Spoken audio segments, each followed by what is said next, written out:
After 9/11, the U.S., Canada, and Mexico began what they call the Security and Prosperity Partnership, aimed at beefing up security on the borders without halting commerce. But some conservatives see it as a grand conspiracy by President Bush and others to erase our borders with Mexico and Canada and surrender our sovereignty to something called the North American Union. Chief Washington correspondent Jim Angle reports. The Bush administration is merging our sovereign, independent nation that our ancestors fought for. They're getting it away. There is a fervent belief among some conservatives that President Bush is planning to dissolve the borders with Canada and Mexico as part of a secret effort to form what is called a North American Union. I call it a stealth process. That's why I say the president is engineering, as it were, almost a coup d'etat, almost a change of government into a regional structure. It is going to negate the sovereignty of the United States of America, and it certainly has grave concerns for our Constitution as well. Those who subscribe to this idea use words like unconstitutional and even treason to describe what they see as an effort to create here something like the European Union with a single currency. Losers, lunatics, demonic demagogues. Michael Medved, a conservative pundit, ridicules these arguments as madness. Nobody favors a North American Union. These people who come out from these rocks underneath which they've been scurrying cannot identify a single voice in our government, in our politics, or in our media who seriously wants to merge the U.S., Mexico, and Canada.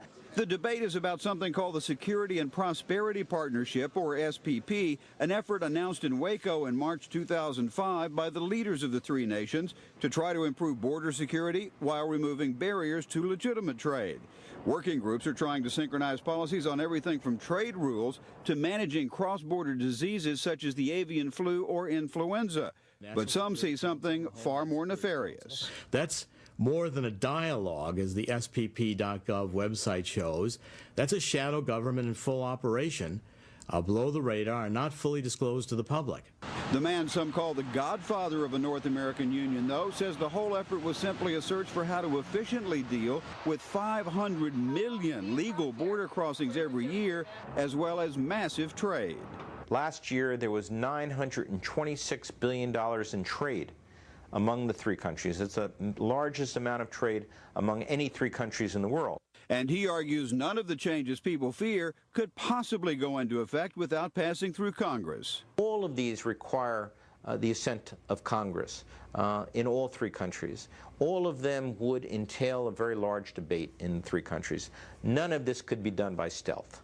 Some other conservatives aren't charging treason, but do have questions. Chris Farrell of Judicial Watch got some documents on the SPP through the Freedom of Information Act. With little or no oversight, there are folks who will run amok, that they will exceed their authority, that they will go too far.